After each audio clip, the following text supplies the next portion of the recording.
নমস্কার বন্ধুরা, কালকে খুব ঝড় বৃষ্টি হয়েছে, খুব জোরে হয়েছে ঝড় বৃষ্টি।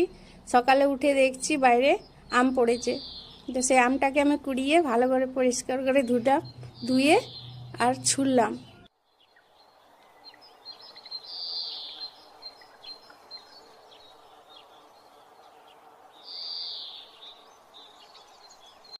কাসন্দিটা আমি ঘরে তৈরি করেছিলাম, অনেক কিছু মশলা দিয়ে করেছিলাম, তো সেটা দিয়ে আমটা মাখলাম ভালো করে, খুব সুন্দর করে। খেতে দারুণ লাগছে বন্ধুরা, কাসন্দি দিয়ে আম মাখা যা লাগে না, দারুণ ফাটাফাটি।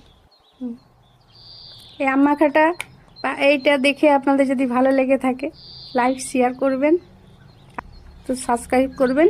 আপনারাও এরকম কাঁচা আম কাসন্দি দিয়ে মেখে খাবেন, দুর্দান্ত লাগে খেতে, মুখটা ছেড়ে যাবে একদম।